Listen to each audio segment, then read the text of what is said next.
Hi, I'm Kevin Mahan. And I'm Sam Chaplin. I host the Attitude Era podcast. And I haven't seen any films. And welcome to Cinema Swirl.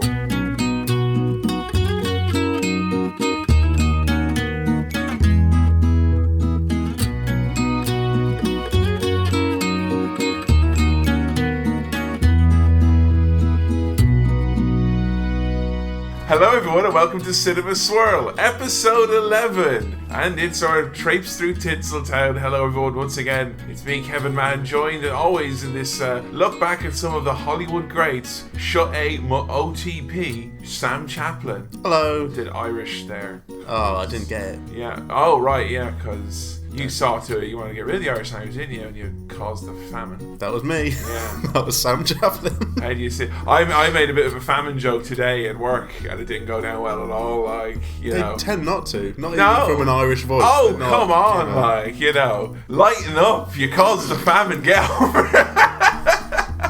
This is an on-start proceedings. Yeah. How are you doing, Sam? I'm okay, thank you. I was debating whether to call this season 2 of Cinema Swirl. They're Why? back. I don't know, because it's 10 episodes. It feels like a block. Yeah. We didn't Yeah. really take a massive break in between. Not really, no. No. Regular break episodes between breaks. Could we have done that? We could have. Could we have had a rest? We could have had a little sleep, like, No. you know. But no, sadly not. We are today looking at Rocky, which was voted in by you good folks over at facebook.com/Cinema Swirl. That's facebook.com/Cinema Swirl. That's not my bit. I do the email. Well, you can do that as well, you know. That's facebook.com/Cinema Swirl. Well, you're getting 2 in a row now here. It's 3 times. I don't want to bombard the people, but do go and like that page. Like it now. Yeah, and then you can vote. There you can vote, and it's nice because we haven't had a vote in a long time, and the voting is something that's very enjoyable about this. Seeing little mini wars broke out. It was a Sylvester Stallone special. Yeah. The choices were First Blood, which was the Rambo, of course. The Rambo. When you said that to me, I was like, I've never heard of that film in my life. I've never heard of First Blood. I don't know what that is. And then you're like, it's the first Rambo. It's the Rambo. I was like, okay. And Cliffhanger, which would have been great because, you know, I love talking about mountains. Passion of mine. But we ended up with Rocky, which is, I think, a pretty damn iconic one. Yeah. Well, I thought, this is just an idea.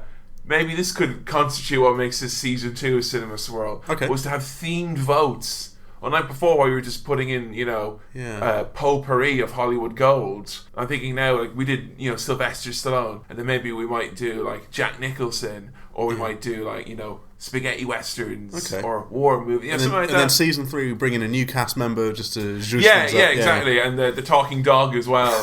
Who is played by an overpaid Zach Galifianakis who's lost all passion in life. Where's my check? Like, you know. I think Sam Chaplin should be played by Zach Galifianakis. No. Any all money we're going to get from this podcast is going straight towards the pot for Zach Galifianakis.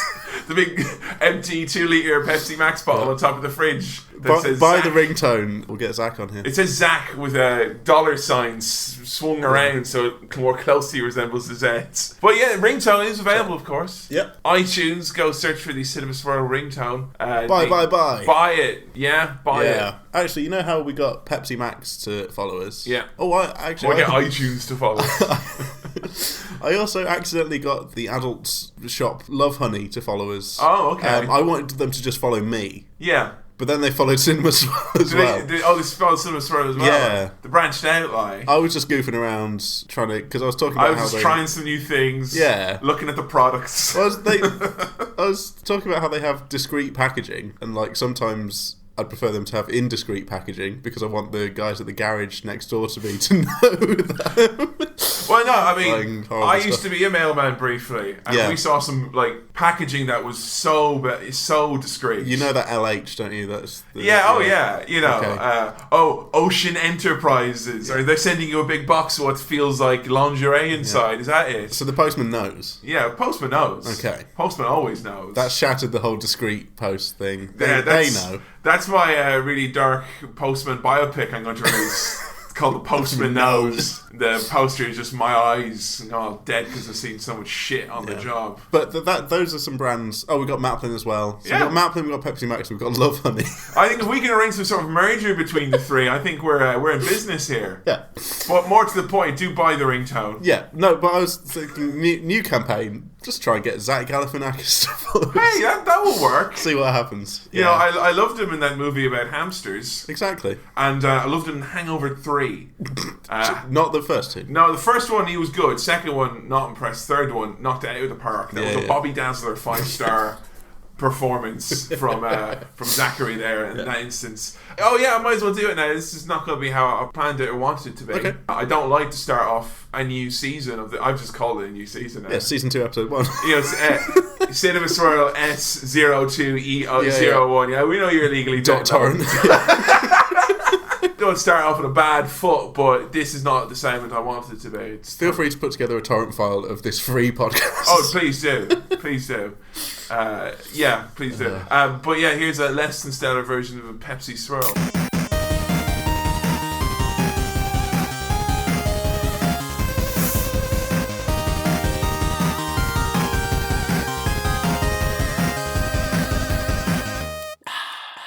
Right, so, I mean, not to break the fourth wall here, we're not going for like a docu-style in season 2 here. It is season 2. It is season 2. Podcasts do have seasons. That's been decided. Yeah. That's the thing. I usually have a KFC, because we've arranged it now, where we'll come to Sam's apartment and he lives near a KFC. Yep. I have a KFC and I enjoy that. Busy KFC today. That's why I got this flat. You just typed in the postcode to the radius of... Yes, I nipped into it to the old Papa John's Pizza House instead. That's not KFC. I know, I was a little worried going there. I thought, they might give out my phone number. That's topical. But no, I went in because I was like, I know what I'll do. Because I know that they sell both Diet Pepsi and Pepsi Max in Papa John's. And I've always wondered if you could tell the difference between Diet Pepsi and Pepsi Max, because they're essentially for the record, I absolutely could. Oh, well, I'm the same. I have no doubt about that. Somewhere down the line in the future, because what happened there is I went in. We'll do the Pepsi blind taste test. Yeah, definitely. Yeah, we'll do that one week. People will trust us that you're blind, but it wasn't happen this week. It's not going to happen now because they gave me Diet Pepsi. Yep. And they go, sorry, we don't have another Pepsi Max. There's none left. Okay. So they just went to give me another Diet Pepsi. But in like kind of a vein, kind of like, I've been defeated and making my last stand. I was like, no, get me a regular Pepsi. No, what you should have done was got the Diet Pepsi and the Diet Pepsi and put them in 2 glasses and be like, one of these is Pepsi Max. Oh, that would have screwed with you. No, but like, she was confused obviously because she's like, wait a minute, you wanted maximum taste, no sugar. Yeah. And now you're getting no sugar and then maximum taste separately. You're not getting what you're after. So she was very suspect of the whole thing. And now here I am, and I've got 2 bottles of Pepsi. And for the record, I don't even like Pepsi. I would go as far as say I dislike Pepsi. Okay. And I've got 2 bottles of Pepsi now. I have a litre of Pepsi. Neither of which are the Pepsis associated with this fucking show. I'm drinking one of them, so... Please, feel free. So that's Pepsi Swirl then. That was more of just an angry rant that Papa John's don't have Pepsi Max in stock. Let's quickly dip into the mailbag, shall we? We're getting loads and loads of beautiful messages, comments, and electronic letters. Thank you. To cinemaswirl@gmail.com. That's cinemaswirl@gmail.com. Do send them in. We do read them all. And we do print them all off as well to pop them on the fridge. Yeah, pop them on the fridge. And people know how it's all getting on. Nice font there. But yeah, we got 1 or 2 nice ones this week. Do keep saying them in, of course. This comes from Thomas, who writes, Dear Kevin and Sam, one for the mailbag. Have you ever watched a film with someone whose reaction to that film has utterly terrified or confused you? No, I haven't. I can't recall something like that. Well, like someone like not like a movie that you have you ever shown a movie you love to someone and they've been like, we showed I can only think of it in terms of TV shows. Yeah, we showed The Office to Billy Keeble. Yeah, and that was just the UK Office to Billy, who's only ever watched the US Office. And Billy loves the US Office. And we sat him down. And we do. We do as well. They're both great. Yeah. But yeah, that was tremendously awkward. Yeah, a couple of lads sitting around, one of them not enjoying themselves. Yeah, it's never fun when like like a couple of people like love something or you love something and you show it to someone and then they're watching it and you're watching them. For them, it's uncomfortable because you're just staring at them and being like, I know. I honestly don't think Billy was uncomfortable.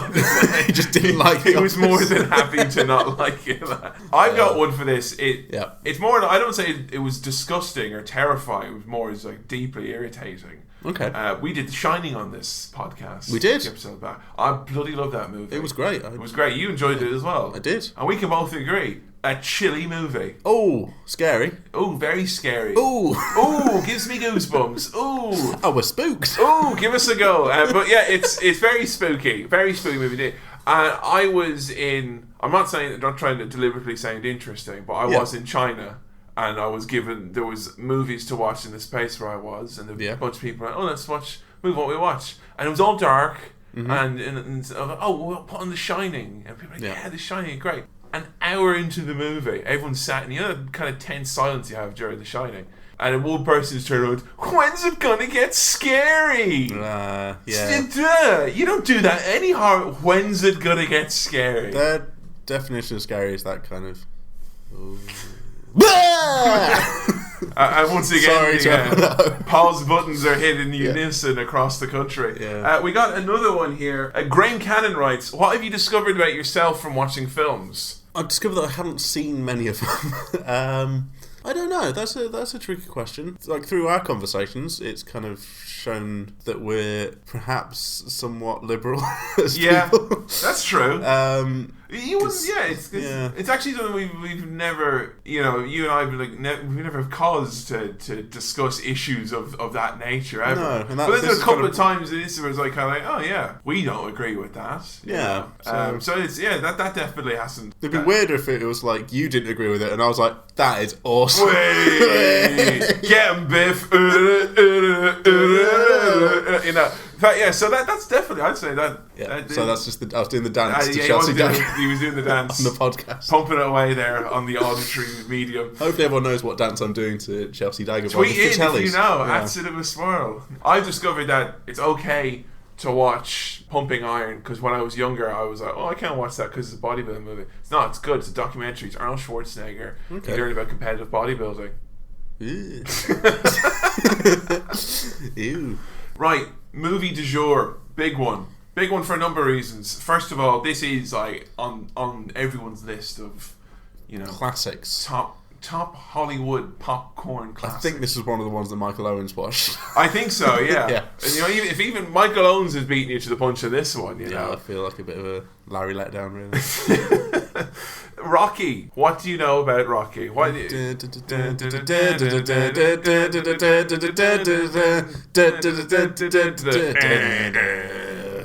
Smoke weed. 118. Oh, there we go. 118. 118. The point of reference. Is that it? Is that the one? That's Rocky. Yeah. Right, so what's Rocky about? Boxer. Called Rocky. What's his second name? Oh, I know this one. It's Balboa. Hey, how'd you know Rocky that? Balboa. It's because one of the movies is called Rocky Balboa. Bit of a giveaway.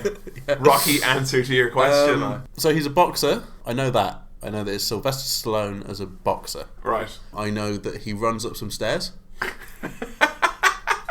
Why is he running upstairs? I assume that's the end of the movie. Why he just runs up? Yeah.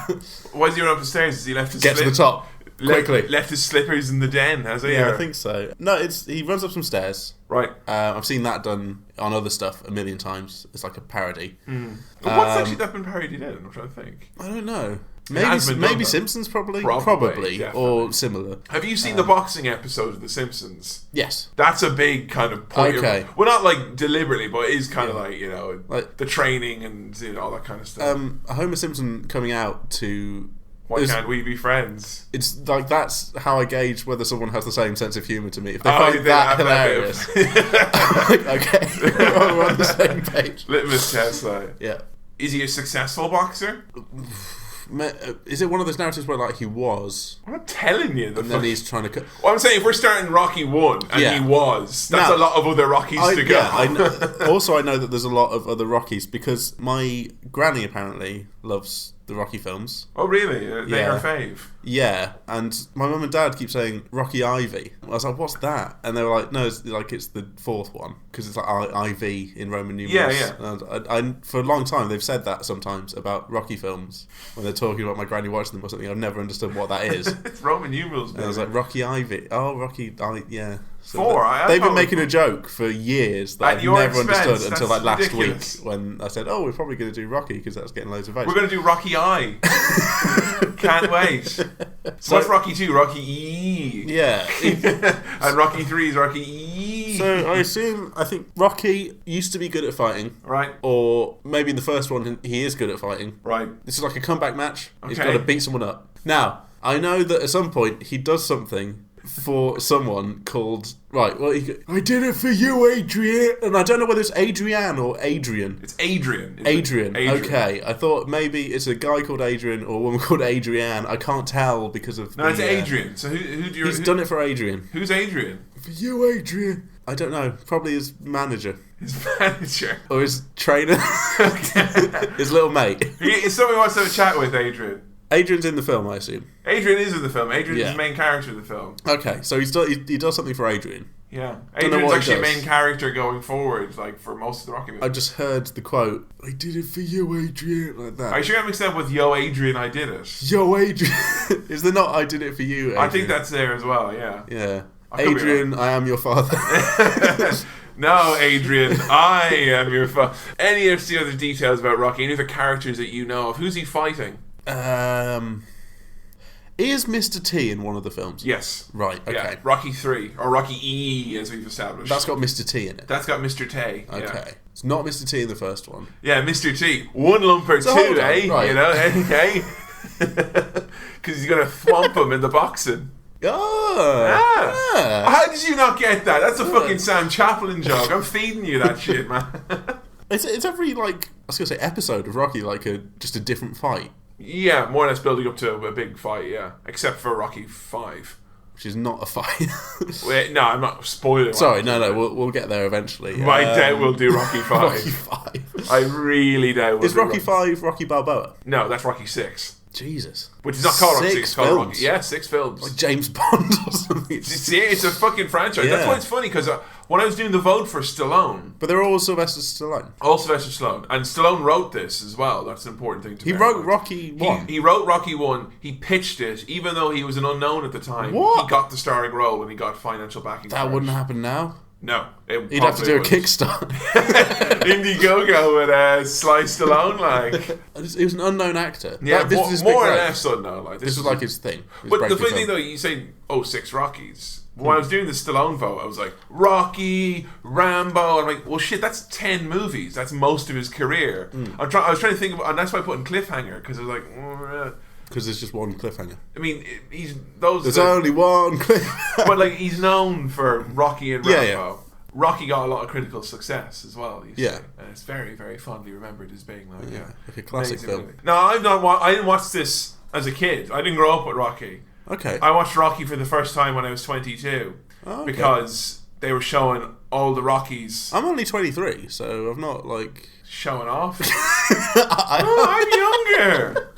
No, but I mean, like we're kind of in the same boat in terms of not having seen Rocky, but you'd seen most other films. It was one of the movies I knew I had to see. Yeah, but it was like 21 or 22. Whereas you went and did it on your own. I did it on my own.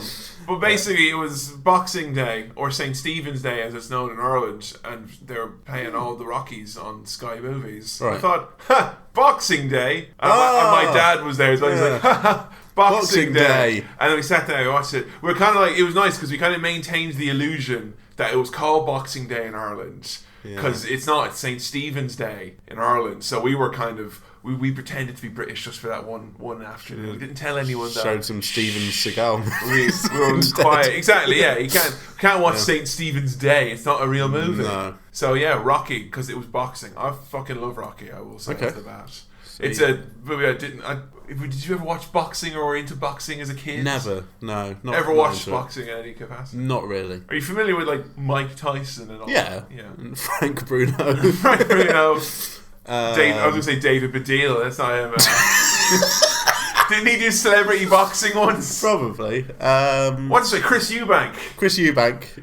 Yeah. Oh man, if we were watching like a Rocky style who was movie, an actual boxer before he just became an eccentric. before he became a madman in a butcher's coat and a giant truck driving around one-way streets waving at people. Chris Eubank. Oh man, I'm really wishing we were watching Chris Eubank now. Yeah. Instead of Rocky. We can after. Yeah, I think so. There's Pop up some some Chris Eubank clips. Sylvester Stallone, the man Yeah. himself. Ever seen him in a movie before? I've seen the Expendables one. You've seen the Expendables, you didn't see any of the movies. So I probably didn't appreciate how clever the Expendables was, or how deliberately not clever it was. Now it's another old man. Yeah. Why do they cast all these old blokes in this action movie? Let's get some youth in here. Yeah. What have I seen him in? I don't know if I've seen him in much stuff, because like the stuff he's known for is Rocky, Rambo, and Cliffhanger, Copland. I'd not heard of Cliffhanger. Ever. No, Cliffhanger's a classic. It's fucking awesome. Yeah, it's really great. Honestly, never heard of it. It's like the episode of Simpsons where he's going up the mountain because he's Mr. Plow and Barney's Plow King, and he has to go up the mountain to save Barney. That's all referencing Cliffhanger and all the stuff. Okay. Yeah, the music as well, like the all that. Okay. So yeah, I think you'd like Cliffhanger. Yeah. But Sylvester Stallone, then, I mean, have you seen him in any other things like pop culture referenced? Well, that's how up and things. Did it for you, Adrian. Any other Sylvester Stallone? Just that. Because I was going to ask you to do Sylvester Stallone impression. He's got a weird voice. That's all I can do. It's not really that clear. Do you want me to say a different sentence? Yeah, try it. Yeah. I'm Tony fucking Cipriani. I don't care what fucking New York says. They're gonna kick up 2 points to Tony V. Is he like? Is he like? No, that sounds terrible. No, is it deeper than I'm doing it? The face you're making right now. Get there. Say I'm Sylvester Stallone. Here is my movie. If you can say that in that voice, I'll be very impressed. This is Sylvester Stallone. This is Sylvester Stallone. That's my impression of Sylvester Stallone. It's deep.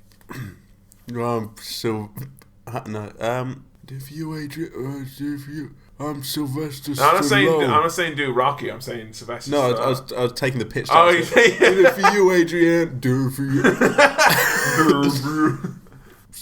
I'm Sylvester Stallone. That's not it at all. No, that's not it at all. I don't know who that is. I can't do it. Because you know what? You can imagine him in his head. He's a man whose voice sounds, in my mind, a lot like his face looks. Because he's an odd-looking fellow. He's the noise of it's got a deep, kind of mumbly voice. Yeah, very deep. Yeah. Very mumbly. Can't do sentences. Can't say, I am Sylvester Stallone. Have you ever watched any boxing at all? Like a length of boxing? Because there's a lot of boxing in this. Not watched full, boxing matches. Have you played Punch-Out? No. Oh, Jesus, man. I've not even seen that video game. Well, I'm trying to think if it's like any boxing you've ever seen outside of The Simpsons. No, I've seen clips of it. I've seen so and so has won the title fight. Here's some highlights of him punching the other bloke in the face until the one falls over. Yeah. So you don't think boxing? Do you think it's a really brutal sport? It's such a strange human thing to watch.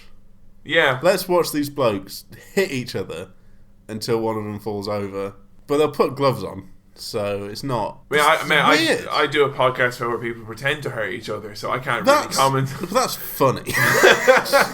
Because what they've done there is they've taken sport and then made it entertaining. Some sort of sports. They've added drama to it. Yeah. Whereas boxing is just. I mean, there is some. Do you think there can be drama in boxing? Because they build it up and they do kind of weigh-ins and they shout at each other and they spit in each other's faces or something to kind of I'm going to hit you on this date. Actually, boxing's really people don't have that many matches in their career. True. They only have a few. Yeah. Well, according to Rocky, you only have 6. Yeah. 6 movies worth. So they get a lot of money. Yeah. Presumably for being hit in the face and hitting another bloke in the face. Yeah.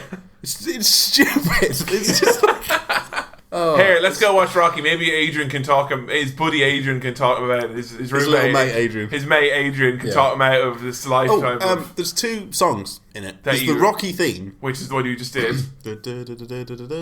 There's also Eye of the Tiger. Right.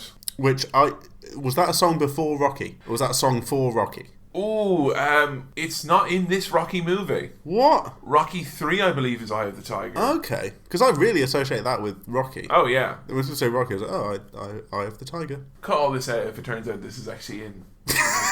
Because looking at the producer. You cut it out.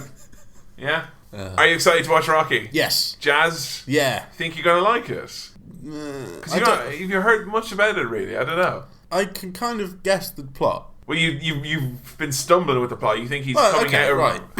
He's been boxing. He's done. He thinks he's done. He thinks he's out of the game. And then someone, probably Adrian, convinced him to go back into the game, do one more boxing to get money so that he can go out on a high. And he's going to beat... This is the wrestler again. This is just like, I'm going to come back, I'm going to do it. Oh, I don't know if I'm physically fit enough. I'm going to have to keep training. Do you think it's going to be like the wrestler? I think... It's odd that you've seen the wrestler before this. Not many... Yeah, that is strange. But it's a plot line that I am familiar with. The kind of, I'm out of the game, I'm not good anymore. I'm coming back. I've won! Do you think it will be heartwarming, or do you think it will be heartbreaking like the wrestler was? I think it'll be. I hope it'll be less heartbreaking than the wrestler, because that was that onslaught of sadness. Yeah, that really. I believe you referred to it as a bleak onslaught of emotion. Yeah, it was. I hope this will be a bit more fun, because my granny likes it, and she can't like a film that's properly just brutally sad.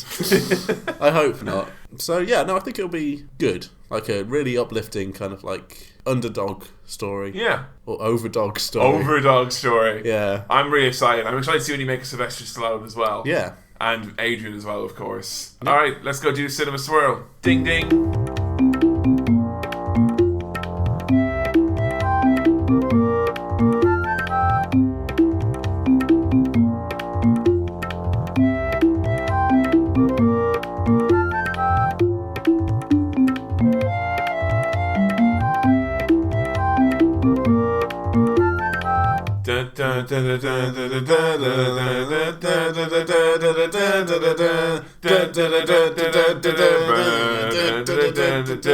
England!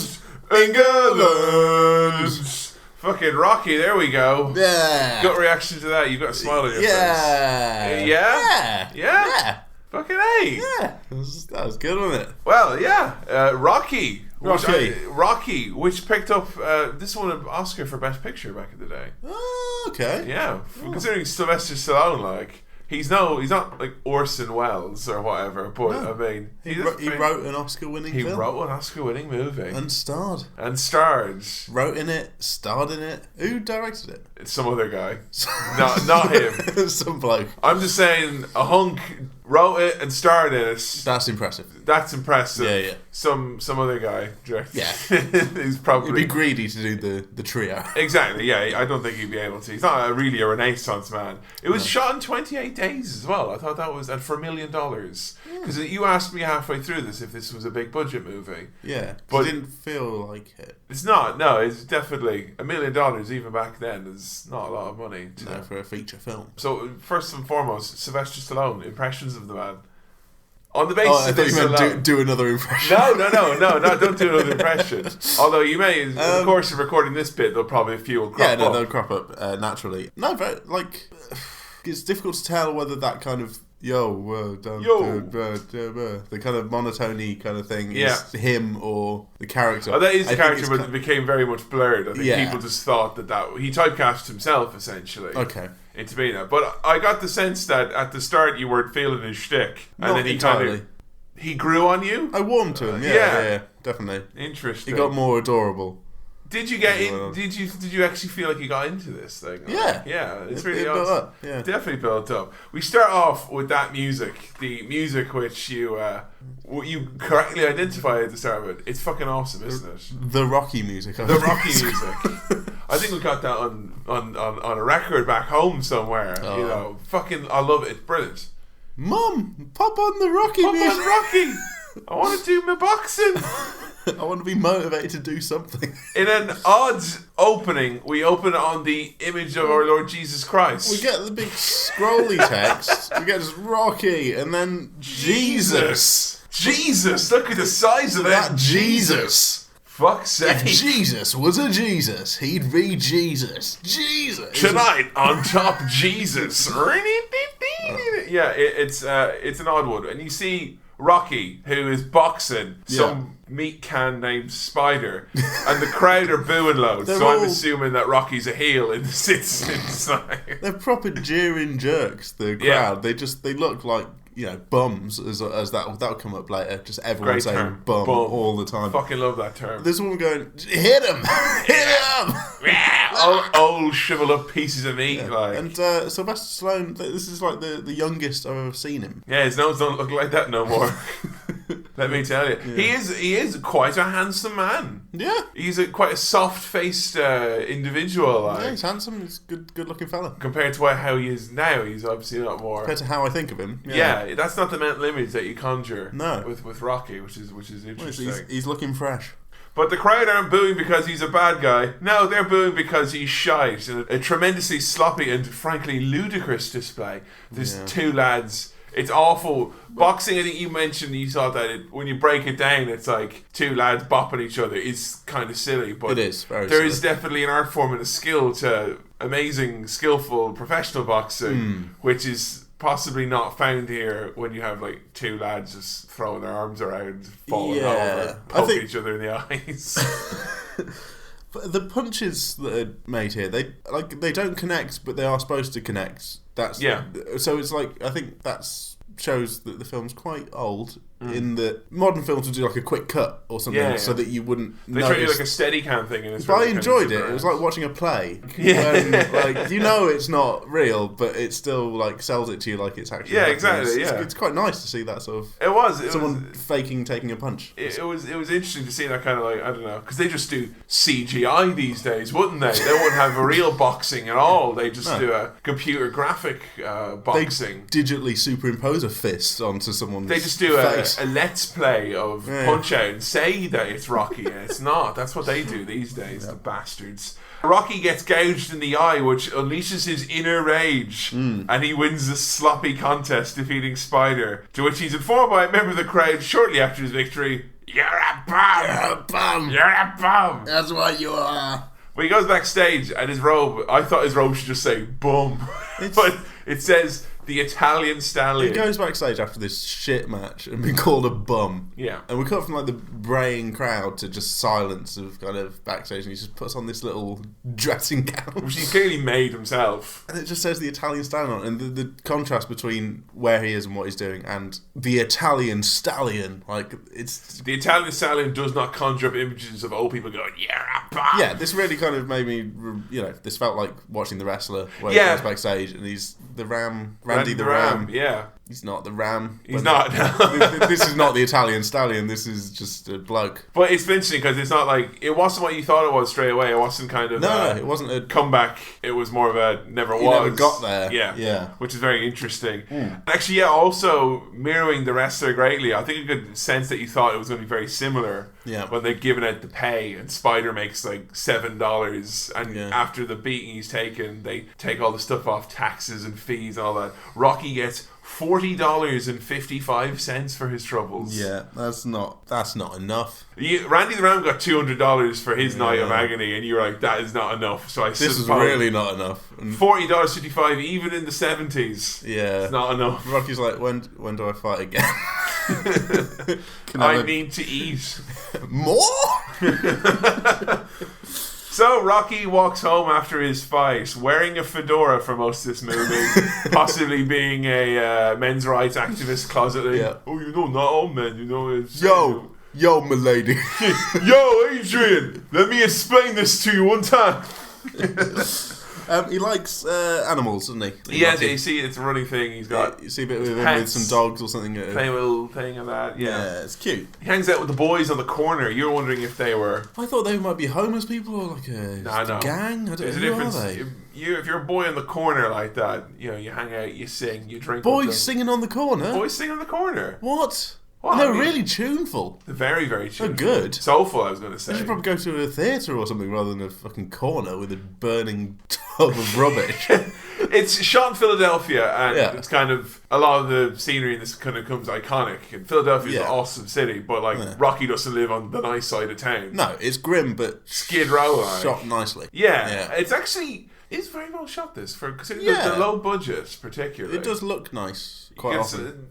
Philadelphia is very much showing off both the nice and not so nice parts of it, I think. Yeah. You get a real sense of the city. Yeah. Rocky loves fish and he loves animals. He's having a lovely time on the streets. He's just running around like, I fear that it'll never happen in my life, given that the general antisocial nature of the wider world now, that I don't think you can kind of walk down the street and start going, hey, yo. Hey, street corner boys. You can't go and say hi to people on the streets now. If there were a bunch of boys and all that, a bunch of lads on a street corner singing and drinking, I wouldn't go up to them and be like, "Oi, what's up?" I would be killed. You'd start put hands in the pockets, clenched up little fists, maybe you know, getting fight or flight kind of. Rocky handles it very well, though. I mean, he is a boxer. Actually, he is a boxer. When you think about it, maybe that's it. He's a boxer. I'm a cowardly man. It's not the same thing, but maybe he gets tense like that when he walks into a library and sees all those books, whereas you and I would be kind of fist bumping all the books. Going, hey, yo, whoa, yeah. All the books singing around the campfire, with a bottle of hooch. Rocky stares at a photo for slightly too long of himself. God. I was like, honestly, alarm bells were going off because I was like, uh-oh. If Sam, truly believes Stallone to be this complete comedy train wreck this early on. Fuck me. Because I think telling you that he wrote it himself made you think it was kind of I think you compared it to The Room in the earlier scenes. You were like... Sometimes. Some of the dialogue is a bit forced. Yeah. But the him looking at the mirror... And the slow zoom. And then slow zooms. Looking at a photo... That was enough. And then it starts just zooming in on his face. And he just looks at the thing and he doesn't blink. He doesn't blink. I can't explain why I found that so... It was kind of Tim and Eric almost, wasn't hilarious. It laboured the point slightly too long. Yeah. All I wanted was maybe the little photo of the boy to wink at him and then go, great job or whatever. That's kind of felt like... I laughed so much at You that. did. You laughed ridiculously that was funny. Rocky heads into the pet shop where we're very shortly figured out that Adrian is not his buddy or his roommate. Adrian is a woman. The quote from Sam Chaplin, he looked at me, eyes red as the fires of hell, and he went, "You fooled me." Yeah. I sure did, little buddy. Ashton Kutcher over here has punked me. Mate, I've only got to punch you good and proper. I've done you there, mate. Adrian? Is Adrian a lady name? Adrian? Yeah. It's a boy name. It's 2015, but back then it was 1975. I honestly don't know the ins and outs of Pennsylvania naming. Adrian. No, it's fine. Yeah. Adrian. Okay. Yeah. Sorry to any female Adrian. Well, I know I'm mentally picturing my 5th year geography classmate Adrian Tulin every time he says that. And I'm thinking, right, that's not them. That's a difficult mental image. I did it for you, Adrian Tulin. I did it for you, Adrian Tulin. In geography class, I did those extra questions for you, Adrian. We're doing this podcast for Adrian. Hey, Adrian, if you're listening, do get in touch. So I did do it for you. The podcast did. But no, I got punked good and proper. You did. There. So she's a woman. Rocky goes in there asking about turtle food. So, hey, yo, this turtle food is more food than turtle. Am I right? Oh, the turtles eat the turtle food and they don't like it so much, And this begins the kind of pattern of everyone referring to Rocky as someone who makes jokes or is a funny guy. And that in itself is funny, but the jokes that he does are just there's no jokes on purpose. Yeah, I know. You can't actually. It's you're a funny guy, just go in there and make some jokes. And he's not trying his hardest. He's not. By his own admission, twice a day in there with his jokes. Yeah. I'll come back, I'll write a new joke. Where's he getting them? Is he actually writing them at home on a bit of paper? I hope so. Doing his little jokes. And you're sad as well, knowing that the jokes that he tells are obviously the ones that he thinks are best, and there's probably some ones that didn't make the cut at home on the jotter. Yeah. No. Walking up in the middle of the night, ooh, that's funny, it's not, mate. Waking up in the morning, but no. What was I thinking? So it turns out that Rocky is also a low-level enforcer for a low-level mafiosa. Yeah. Well, you see him walking around looking kind of intimidating, and he's bouncing a ball up and down. Yeah. I think back in those days, back in Rocky days, you didn't have mobile phones, did you? No. You had to just play with a ball instead. Exactly. That was that generation's Angry Birds. And we were happy. We were happy. We had a ball. We were happy. We had a ball. That's all we needed. Didn't have no 3G, so I went to become fucking Peter Kay podcast. Do you remember? Do you remember when you had a bouncing ball and you couldn't ring your mum on it? That was rubbish. You could only bounce it. Give your mum a call. I can't. It's a ball. You can use that one if you want, Mr. K. You can send the royalties. Follow us on Twitter. There's a bit later where Rocky's at a wedding and he slides on the floor on his knees. So Rocky is collecting for the mafia dudes. Yep. Guy's picking up off his $70 light, and you and I know as Sopranos fans that the difference gets tacked on to the principal, and he has to kick up 2 points to Tony Bay for that. So idiot. Mafia men give out to Rocky because Rocky's like letting guys off. He's not breaking thumbs like he's meant to. Come on, Rocky, why do you not break his thumb like he has? You're making me look bad. Isn't it nice to know that even in your low-level enforcer for the mafia, you get subject to performance reviews? And it was kind of... critique. It wasn't It's just food for thought, Rocky, but I thought you could have broken his thumbs. No. You need to... You want to start hitting those targets, you want to break his thumbs. You know? We had a meeting at the start of the week, and we did say, didn't we? We agreed we were going to break more thumbs, but you haven't done that, and, you know, it's not a formal warning. It's guys, not a written warning. Guys, what's it saying in the banner today? Is it? What's the motto this week? BT. No, not British Telecoms. To help you remember, break thumbs. Break thumbs. That's the point this week. But keep it simple, stupid. One funny thing between the kind of... Is he a mafia man? Or is he just loan shark. The loan shark dude. His little assistant bloke. Who hates Rocky. Who hates Rocky. Has it in for him. Rocky's like, how do you spell Del Rio? And the loan shark or the other lad's just like, look it up in the dictionary. Way! Del Rio's not in the dictionary. That's a name. Exactly. That's not a good comeback, but Rocky doesn't know that. So don't worry, I'll just check up on Google. Yo, Siri, what's going on? Oh, it's a bouncing ball. I can't check Siri on this. Oh, well, bounce. You know, that it's the common problem of the men of the 70s. And then after that little confrontation, the mean dude says something mean, and then Rocky's like, I should have broke your thumbs! And then walks away. Sad really Rocky. Sad, and there's like piano chords. That was another bit of me like hysterically laughing at this little moment. I think you wanted the movie to end there, didn't you? Yeah. I should have broken your thumbs. I should have broken your thumbs. Looking a bit sad. Walking away. Slow credit roll. Credits. Very slow credit roll, like, you know. And Rocky keeps walking further and further away as it goes on, like, you know. So Rocky heads to the gym to work out and finds out that his locker is gone. He's got no locker. He's got no locker. His stuff has been hung out on, quote, Skid Row. It's funny, when you live on actual Skid Row, you know that it's better than a hook, but whatever. I've been here for 6 years and you put my things in a bag. On Skid Row. On Skid Row in a bag. Rocky, I gotta do what... Yeah, it's because of Mickey. What Mickey says. Old man Mickey, the curmudgeon-y owner of the gym, former boxer, fucking... iconic character. The first word we see come out of his mouth is Rocky going up to hey Mickey, shut up. I love him. Mickey calls him a tomato. You're a tomato. You're a tomato. Do you want to know what that means, like a tomato? No. Tomato or a tomato can, from what I've gathered, is basically someone who's destined just to be beaten up. Like, that's what you're there for. Okay. Because tomato, smush, blood. You know? Yeah. That's it. That's all you're there for. Well, Mickey's training up some other lad who has now got the locker. And just as Rocky's walking away, he's like, I dig your locker, man. Yo, Rocky, I fucked your locker real good, man. Yeah. I didn't even take you out to dinner neither. I just fucked your locker. You know, yeah, he's nasty stuff. Rocky's kind of... He walking around kind of telling everyone how good he did in his fight, and the more you think about it, he's kind of like, oh, I did real good, you should have been proud of me. And you think about it, he only won because of like a sloppy fit of rage. You should have seen me. He was pathetic. You shouldn't have seen it. And immediately, you can see because he's so stupid that he can't even realise that kind of everyone knows that he is nothing. He's sweet though, isn't he? He's a tomato bum. Yeah. He's a sweet, and he's trying to woo Adrian at the pet shop, and it's awkward as fuck. His small talk is properly rubbish. It's tiny talk. Tiny talk. Cold night. Good night to catch pneumonia.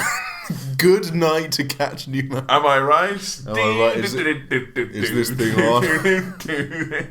Hey, birds, look who's here. It's a giant worm.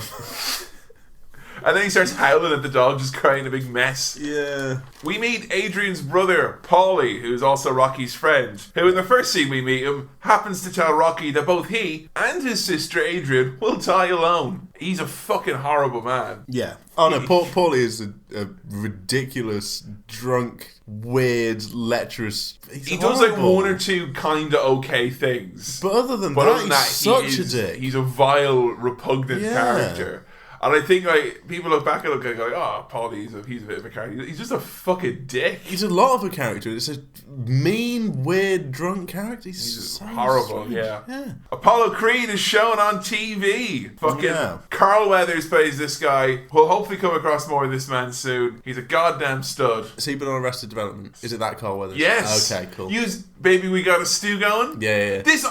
So before you just thought it was some guy. Well, I knew he was in some stuff. I thought he was in like Rambo as well. No, Predators. Predator. Yeah. Which we should do. Okay. Definitely. We'll pop that in. We'll pop that in. So we'll do another Ernie Swirl vote. We'll do a Carl Weathers special. Fucking A. Yes. I love Carl Weathers, and as Apollo Creed, who kind of draws on, some of Muhammad Ali, kind of, that kind of razzmatazz. Love it. And he's like, he's your typical showbiz boxing champion. He's like, be a thinker, not a stinker. He tells people to stay in school, don't get into sports. He's properly cool. Slick showman, like kind of nice fucking suit as well. Yeah, he looks sharp. Rocky is walking around, does his bit of community service, finds a young girl and informs her that she is a whore. And then mansplains the consequences of being a whore. She starts smoking. It's like the things he says that are disadvantages of smoking are completely wrong. Teeth. It'll make your teeth yellow. It'll make your breath like garbage. Come on, nobody likes garbage. That's his rationale. Stop smoking. Not you'll get lung cancer. Come on. Nobody likes garbage. They're going to pass that new strict legislation here in the UK where all cigarettes will come in plain put pictures of garbage. Pictures of garbage on it. No, Harrison, your breath. Surgeon General's warning: nobody likes garbage. Come on. He's just pulling a little face. Now, there's this point that I realised that he's calling this girl a whore, which is just weird. But all of the dialogue between Rocky and anyone is comprised of A's and yo's. Hey, yo. Rocky, yo. Oh, yo, hey. It's like hey, yo. The brief moments in Sopranos when everyone's happy. Yeah. Hey, before the inevitable, hands over throats. But this is everything. Everything. Oh, hey, yo. Yo, hey, I fucking love it. Yeah, I like saying yo, Yo. Creed's opponent is injured. He's having this big 1st of January bicentennial showdown. Oh no, England's top striker's been injured and we've literally got no substitute. Get David Baddiel out, he'll do it. He does a show about footy. Well, does anyone in the crowd play football? I do. Everyone looking jealous going, I wish I played football. Oh, David Baddiel getting out there and getting the glory.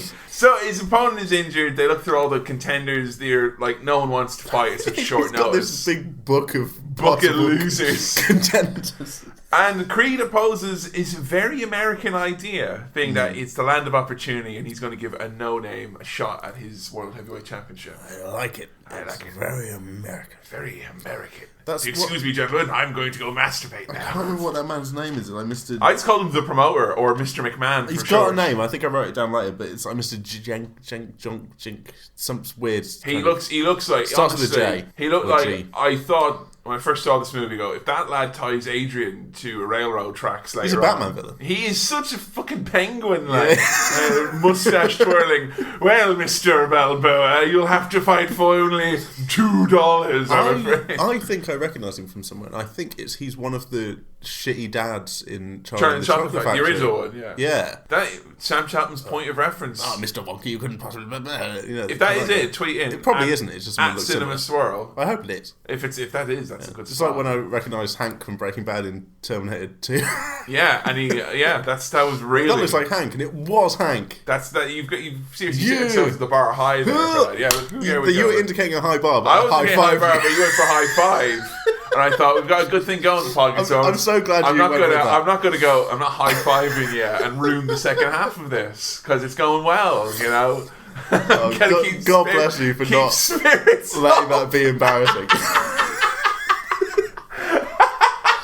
Like, I knew as soon as I saw it, I was like, oh no, but Mate, shit like that, that's why we're the next big podcast. OTP. You don't leave a brother hanging like that, Creed et al. Decide to pick Rocky Balboa mainly because he's got a name that rhymes. And basically. An Italian stallion. They like this the is idea, marketable. They like the idea of it's bicentennial, Italian American, that kind of thing. Yeah. So that's the whole idea. It's Thanksgiving, and Rocky's going to Paulie's house to take Adrian out for a date. Yeah. Not to the zoo. No, not to the zoo. Because, oh god, the mean prick. The mean man, makes mean... Throwing all kinds of horrible stuff. That's not aged very well, has it? But, no. It's very awkward at Thanksgiving because Paulie's an ass and drunk. And Adrian is shy and doesn't want to go on a date. Yeah. Like, Paulie throws a fucking turkey. It's horrible. It's horrible. Paulie throws a turkey down the alley. The funniest thing about that, though, is that he's like, oh, you got a turkey in the oven. Go in the alley and eat your turkey. But he saves a bit of turkey for him to eat. Yeah.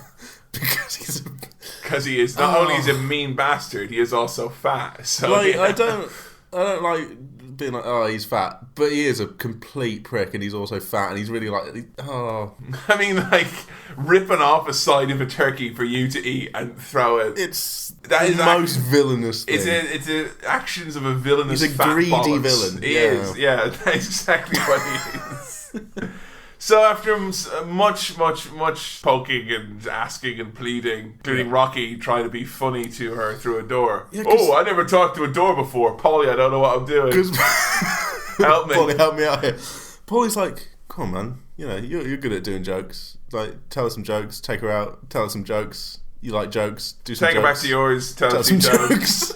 You know, type 5. Exactly, yeah. Wrap it up, it'd be good, mate. Yeah, so they decide to go out, and one of the lone nice things that Paulie does in the movie, which is like, what's she like to do? Ice skating. Yeah. Oh, the conversation Rocky and Adrian have through the door has so many you knows in it because Rocky's nervous. It's like it's Rocky again. You know, who knows? You know.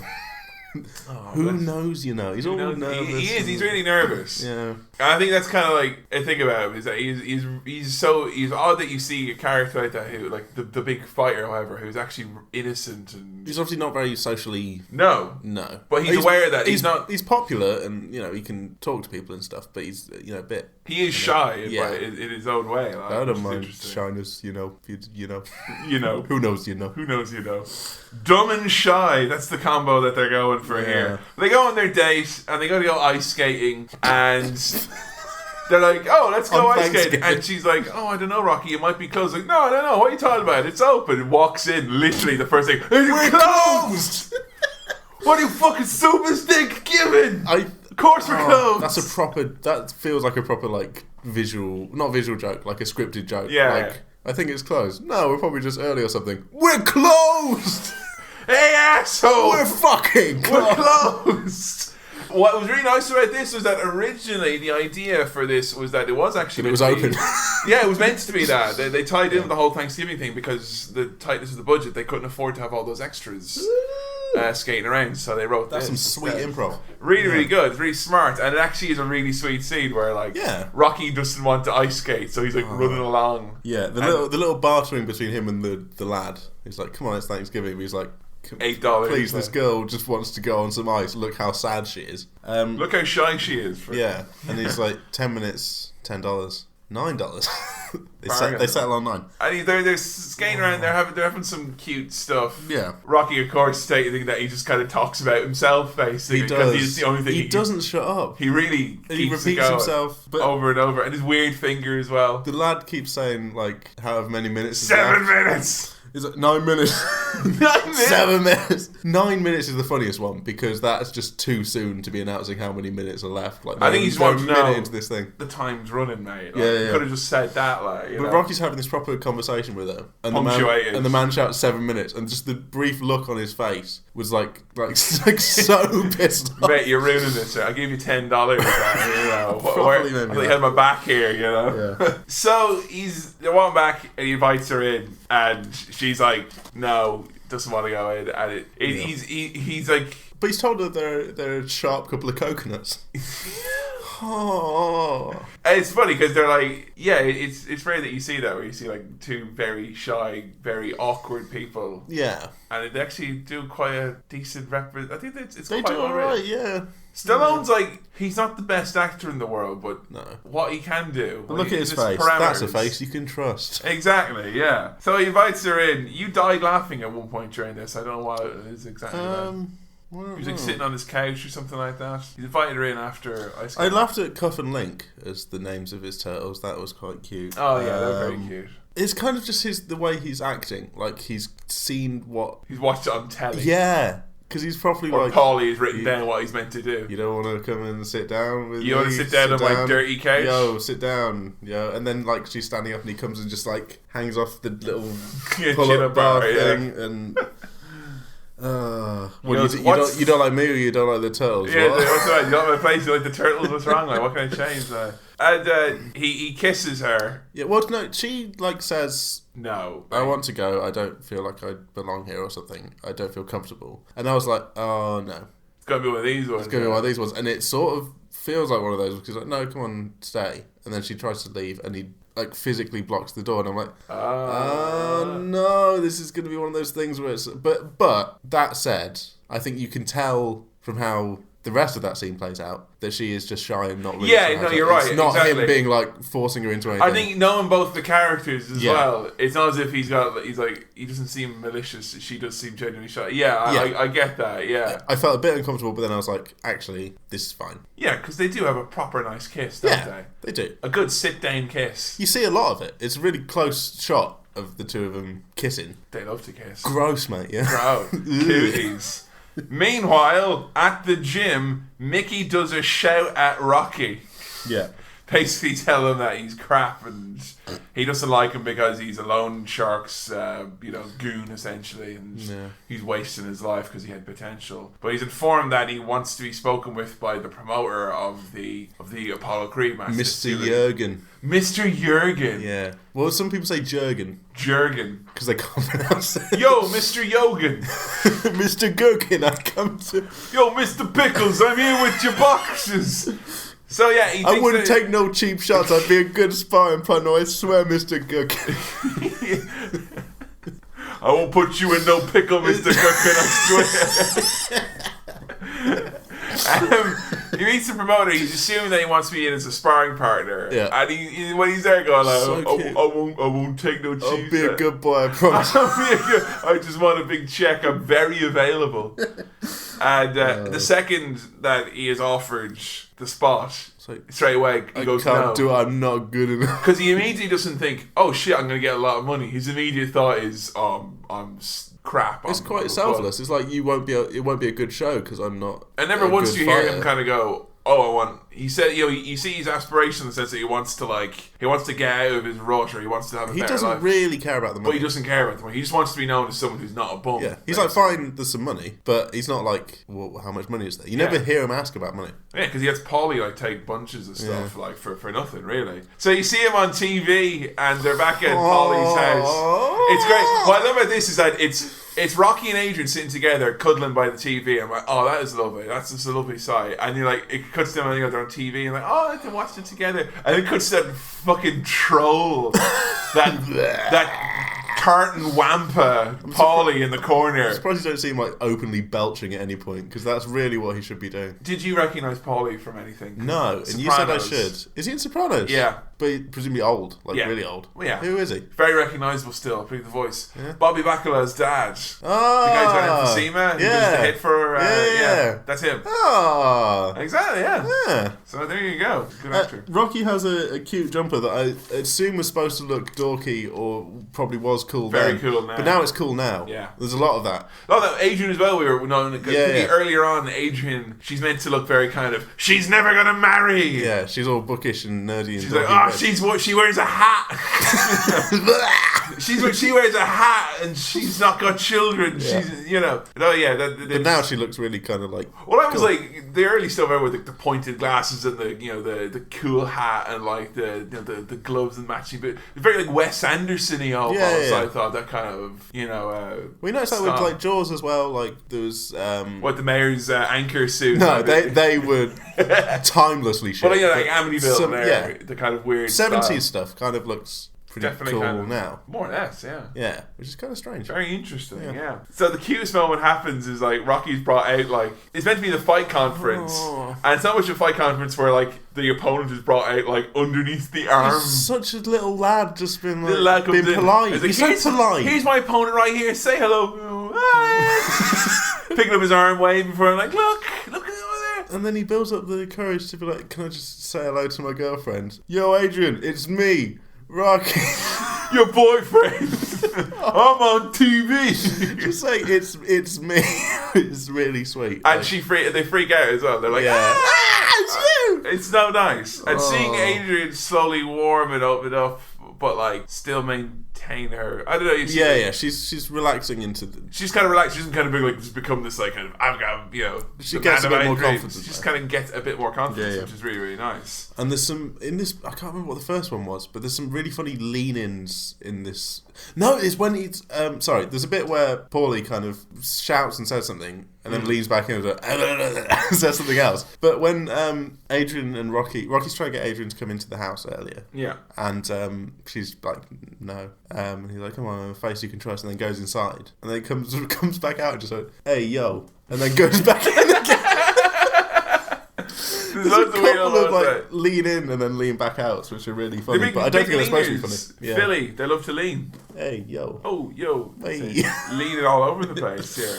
So Mickey visits Rocky, and after chewing him out earlier, Rocky's just got this kind of, don't want to hear from you, old man, but obviously he knows that Rocky does have potential and he has a once-in-a-lifetime opportunity. Gravelly voiced Mickey comes along. And it's kind of sad to see Mickey, who is like a character with a lot of pride with his shitty newspaper clippings, and be like, look, this is how I used to look and all this stuff. But Mickey says he's got all this knowledge and he wants to give it to Rocky because he didn't have that. He didn't have it and he wants to help out. And Rocky refuses. He also says that the turtles would make good soup, and I think that puts Rocky off.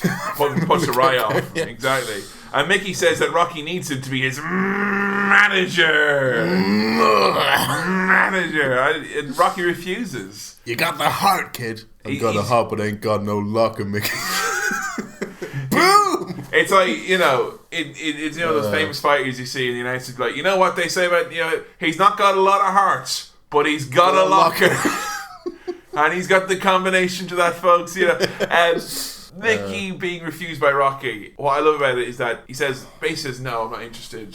Mickey leaves. Rocky closes himself inside like a little door. He's like, no, I'm just hiding in here for a bit. He goes to the toilet, doesn't he? He doesn't want to confront him. He's kind of, he leaves, and then he has the big, he basically... Then he does his shouting. He does the shouting that he wanted to do with Mickey. Yeah. And he can, it's fucking, I love it. It's one of my favourite scenes where he's just like screaming. Shout. Yeah. Like, you can tell it's like... almost not written because he's just like he repeats himself over and over. Like legs are going, like he just and he's like incomprehensible. Like Mickey's like walking and you can hear him outside, like and then he goes over and you see him like this like zoom out shot of him go over like shake hands with Mickey, assumedly accepting his manager. I wish that was him running out just to shout more. The legs are gone, Mickey. So he's got a manager now. Yeah, which begins the amazing part of this movie now, which is the training, which is so that whole speech kind of sets up the thing that Rocky is 30 now, and for like 10 years hasn't been really given a proper shot at being like a success. Yeah, it's actually he really wanted that, and the same with Adrian as well, because Adrian is like she's approaching 30 as well, and she's not doing the things that she's expected to do, and it's kind of that is an awkward phase, the late 20s, and not me, I'm perfect, but for other people, you're a professional boxer. Exactly, I had a manager though. What can I say? Manager. And I mean, honestly, the secret to my success was the killer left hand and the fact that I had a locker to store all my equipment in. Yeah. So there we are. But now we get to the part of the movie which is kind of the movie established itself in like tropes forever because of this, which is the training montages and the training routines. Rocky neck and back 6 eggs at 4 a.m. That has been done so many times. Fucking hell. But have you ever tried to have a raw egg? I could do it now. Don't. I literally don't want you to garf on this podcast. Not be entertaining? No, it wouldn't be. But but you can Sylvester Stallone obviously does that. Yeah, there's no fancy cut. Those are shoot eggs. One shot. A wrestling term. Him putting the eggs in the thing, drinking the thing. Yeah. Like people on YouTube probably have ways to cut that, but he can't do that. He's just filming this film and he does it. Rocky wakes up 4 a.m, has a spoonful of cinnamon, drinks a gallon of milk, 6 eggs, no big deal. I'm proud of him. He goes running and he reaches the steps. He does this big run. It's so early in the morning. You can tell that he's out of puff. Exactly. That he's a strong guy, but he's like no grace and he's no conditioning. And he gets up the steps, but it's like not a triumphant thing. It's like it's a fucking struggle. I thought, is that the steps moment? That's not the steps moment. That can't be him holding the signs, like sad music playing. Rocky boxes beef. Again, another hugely iconic thing. Yeah. Beef boxer. Paulie's asking beef box. Paulie asked him how he's getting on with Adrian, and Rocky's response is, I got gaps, she got gaps, together we fill gaps. And he's implying that because he's dumb and she's smart and she's shy and he's like more outgoing. Together they... But Polly takes it the wrong way. It's such a stupid way of explaining I know, it. he's cute. He's a dum-dum. Bless him. And then he comes into the meat locker and does some punching. Yeah, so Rocky boxes beef. Polly boxes his personal demons as he drinks liquor and berates. He's just horrible. Yeah. There has to be some sort of prequel where you find out why Polly's such a fucking arsehole. Because he's horrible. And why is Rocky still his friend? Don't know. Well, probably because of Adrian, I guess. Too dumb to see that he's an ass. More training with Mick. Mickey tells him women weaken legs. Yeah, he's horrible to some women who try and get his autograph. They come in like, Rocky, have your autograph. Yeah. What's he saying? Move your little chicken ass. What the fuck, man? You're a tomato. You're a chicken. Hey, together you make a great soup. Yo, fucking buffalo mozzarella. Get the fuck out of here. Get some turtles in there. It's a culinary delight, is Mickey, you know? Oh, God. Gets a dog. Rocky gets a dog from Adrian, the dog from earlier. She's like, kind of, you know, oh, you can run with him. And he's like, he's so happy. You can have him if you want him. Like, yeah, what? Jumping up and down, like. Oh, it's so fucking sweet. And like, Adrian's living with Rocky. Yeah. He's like, is your roommate? Yeah, it's cute. Yeah. So Rocky gets interviewed for telly, and he's boxing the beef again. Paulie keeps trying to zip into the shop. Honestly, how did you develop this weird training method? Well, I hit the beef and kind of liked it, and you know what? We've all been there. Am I right? Yeah. Am I right? Hey. Wee. Is that a masturbation joke? I have no idea what joke that is. I just hit the beef and kind of liked it. Sounded funny. I'm worried that a lot of kind of like men listen to that back now. And yeah. And now that we stepped back and went, what does it actually mean? Boxing, you know. You don't think about it. You don't, you know, we just assume that it was the other night, hit the beef and must say, kind of liked it. Lads.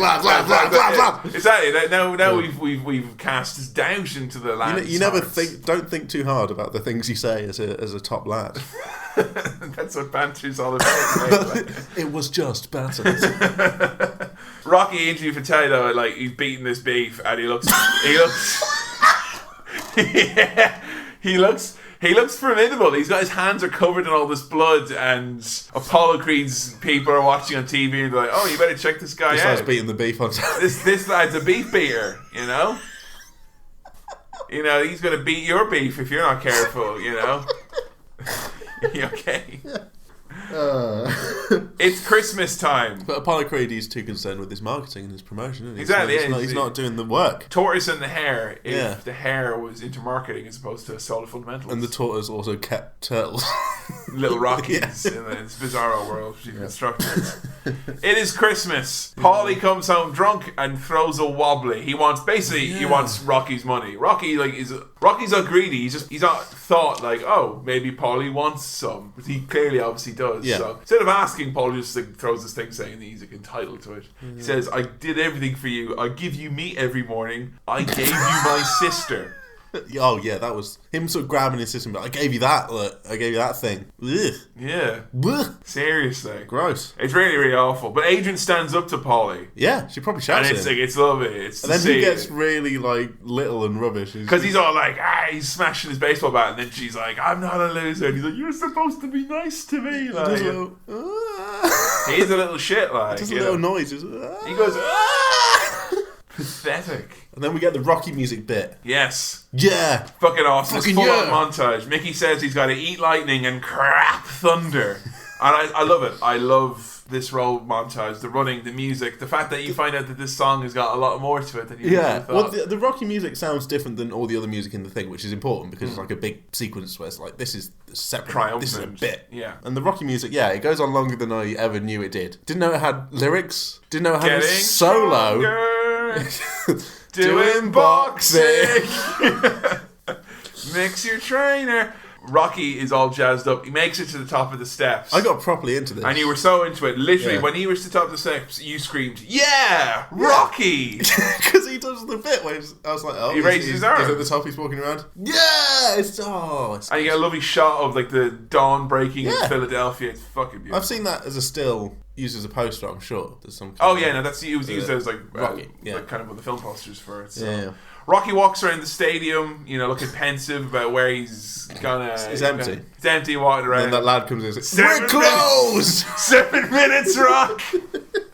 The portraits are up there as well. Like Carl Weathers' one looks like a demon. Really. It looks scary, but it's detailed. And Rocky's one is really shit. It looks blurry. Like the kind of retouched Jesus Christ portrait that lady did. That was a portrait of someone else that they just kind of smeared a bit to make it look vaguely like Rocky. And he goes to suppose like, oh, they got it wrong. I wear white trunks with a red stripe. And the penguin's like, mate, it doesn't matter. It was an actual legit goof, apparently, that happened. This film and the kind of mistakes that they're making like into a rolling thing. with the punches. It's great. Yay! To use a boxing analogy, Rock gets the cheers and he's basically like tells Adrian like why he needs to do it. I can't win. He says he can't win. I don't want to just be a bum from the neighbourhood. But he knows that if he goes the distance, which no one has ever done with Apollo Creed's like meant to be the guy who like kills everyone like a round or two. And he said that he plans to he will make it last 3 rounds, so it's like a bit of a fight. Yeah. But he will win then. That's his plan.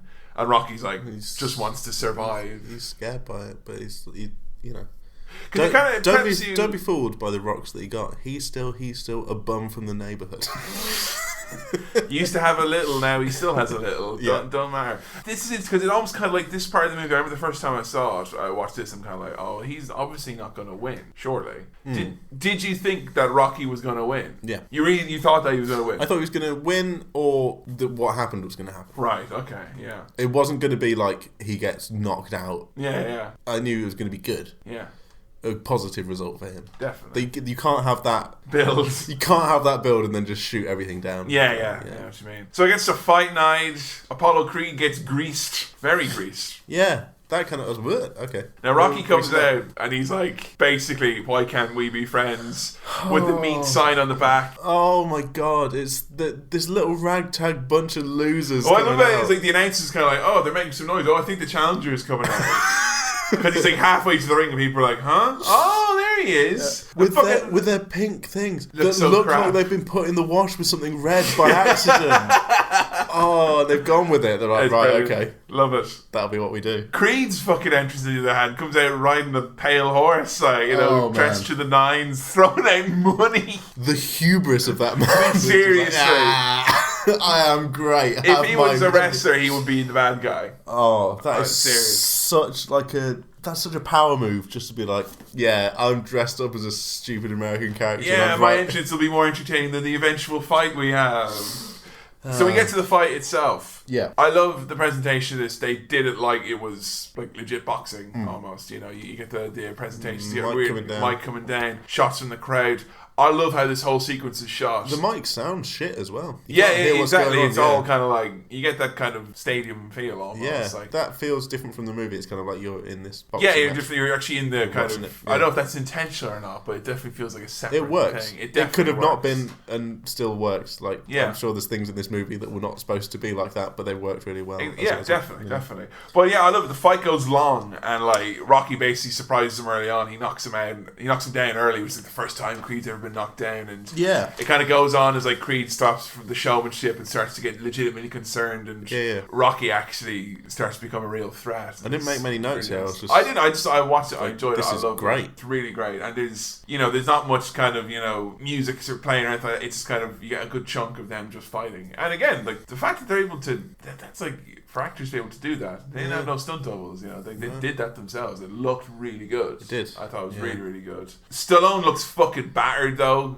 He's finally broken his nose. Yeah, he's always happy that he never broke his nose. I love that setup. That he's like, hey, I'm pretty proud of that. Never broken it. Well, you're getting a fucking broken. Mate, your nose is getting broken. Rock goes down, and he goes down hard, but he manages to get up at the count of 9, and he fucks up Creed right back. Oh my god, he really starts hammering his body. Ribs. Yeah, he like pops a rib or something, and they're into the last round, and Creed literally looks like he's going to keel over and die, and like he just manages to They're both massively fucked up at the end of it. Like Rocky's all he's had to cut his eye open so he can see. Oh man, it's gruesome. What is it that his eyes are swollen up with blood? His eyes are swollen with blood, so they cut it to release the blood, open his eye. So he could actually, the swelling would go down. Yeah. It's awful, and he tells him to cut him. Yeah. But Creed manages to survive, and on a split decision, he still wins. But what I love about it is that when you have to turn to me and go like, what was that? What happened? I was kind of like, who won? Because it's all background noise. You see the promoters there giving out the result, but you don't care matter because Rocky got just to the end of it. Adrian! Yeah. And I don't get sentimental or mushy at movies ever, but I do love the romance between Rocky and Adrian. It's cute. It is very cute. Kind of dorky and awkward, but really cute. And the fact that that's all he cares about at the end of it. Yeah. The fact he lost, but he's happy because doesn't listen to the result. Exactly, because he's not listening. He knows he went the distance. So also we're not listening because it's not actually, you don't hear it that much. Yeah. You go, it's good, Apollo. And it's in the background. Because the two of them know that was what was important to him. That he went the distance. And Adrian he's not a bum from the neighbourhood. Exactly. And Paulie does this one good thing where he manages to sneak Adrian into the ring. Yeah. Doesn't kind of make up for the fact that he's a complete fucking douche. The only, that scene's really cute, but the only thing was, Rocky's probably going, Adrian! Like that. And she's going, Rocky. Adrian! Rocky? Rocky. I can't, you're on a bad line.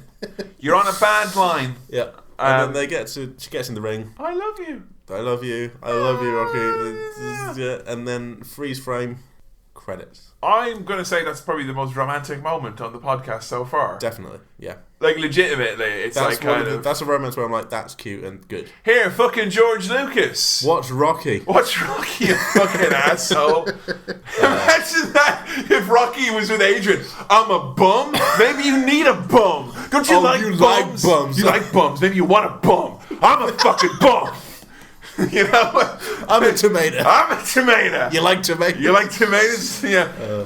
Final thoughts on Rocky, what do you think? That was just really fun and uplifting. I had a great time. You really enjoyed it? Yeah. That is great. Because I was worried earlier on that... Because it was once voted, I think Empire did a thing, it was worst movies to win Best Oscar, and they put Rocky in there. I couldn't understand that, because it's not... It's flawed. Technically, it's not a fantastic movie. No, it's got limitations. Yeah, Stallone's not the best actor in the world. Or the best writer. Best writer in the world. The dialogue's a bit weird sometimes. There were bits where I said it kind of sounds like The Room. But that was mainly it's closed, isn't it? And they kind of... Yeah, some of the conversations hey, yo, blah, blah, blah, blah. Blah, blah, blah, blah. And there's some sketchy audio mixing in the last act of the movie as well. Oh yeah, this movie did kind of remind me how much sound editing has come on in movies since then. Hugely. It's not terrible. No, but you can tell we're used to stuff being a lot better than that.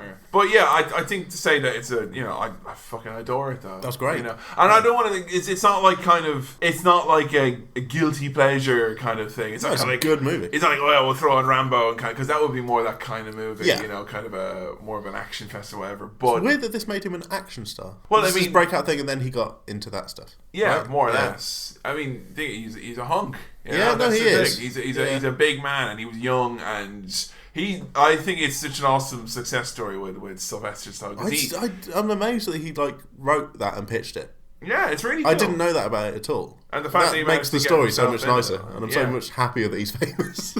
I was worried that if telling you that beforehand would impact your appraisal of the movie. A little bit of watching it, I was like, okay, Stallone has written this. But it's an underdog story that has the production of it is also an underdog story. And all the little bits we said about, the mess ups of the costumes that they didn't have enough money to this and that, it makes you kind of the making of the film Rocky also is kind of like the plot of the film. Yeah, exactly, yeah. It's really it's just nice. This lad who's not had an opportunity trying to prove that he can do something, and he does it with the film Rocky. He makes a film. Would you be inclined to see more Sylvester Stallone after this? Yes. Do you think Sylvester Stallone and Arnold Schwarzenegger, therein always lies the who's the top action man? I haven't seen enough to compare them properly. But on first glance, what do you think of Stallone though, generally? They're chalk and cheese. They're not. Yeah. To me, they're not that similar yet. I'm sure they probably get similar because they both have that kind of voice. They both have a very distinct monotone voice. Yeah. And they're both big hunky action stars. So I think if I watch Rambo, I'd probably be able to say, "Oh, I prefer Stallone or Schwarzenegger." That's whereas with this, it's a different. We'll come back to Stallone, I think. Yeah, we will. Would you want to see Rocky 2? Yes. Are you interested now, to think, because now you kind of have more of a footing of where you can think this will go. It's kind of like with Star Wars. That's very much clearly that could be a standalone movie. You never need to see another Rocky movie ever again. But there are 5 more. Yes. So I'm curious as to what they are. I will say, I don't know how much they can repeat that narrative. And they do change kind it around. of. They play around it a little bit, but it does come down to kind of I assume there's fights at the end of most of them. Yes. Yeah. You know, it does come down to it. Well, will Rocky be able to beat this particular in this big fight? You know, yeah. I think Rocky 6 will be an interesting one to look at, mainly as well because of just how further along. When was that? That was quite recent, wasn't it? It was like 2007 or 8. Okay. So I think that would be an interesting one to look at maybe at some point in the future, just to kind of see, because that harkens back. Did anyone like it? Yeah, no, was it quite good. Yeah, I enjoyed it. It got quite good reviews at the time, I recall. But it's kind of the sequels kind of take on a life of their own almost and become a different kind of movie. Yeah. Whereas Rocky 1 is very much a love story. Yeah. And the other ones are very much sports movies instead. Okay. I think, because people probably appreciated them for the sports stuff and then they kind of played into that. Yeah, but for me, I honestly, Rocky's one of my favourite romance movies ever. You know? And it's it's fucking awful in some respects, but you know. But it's rough around the edges, but it has a lot of charm. A lot of heart, but no luck. That's what I'd say about this film. How many Starwaves did you give this bad boy? 4.5. 4.5. You heard it here first. Ding, ding, ding.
Telly I was going to talk about an episode of Lost that I watched with my brother and he didn't understand the end of it. Mate, you leave your fucking Lost references at the door, alright? If anyone wants to start a Lost podcast, email Lostcast. There's so many of those and they're still popular. There's a gajillion of them. Well, Yeah. it's. I mean, when you're dealing with text as dense as that, it requires multiple scholars to analyse it. Well, I once edited several pages on Lostpedia, so, you know...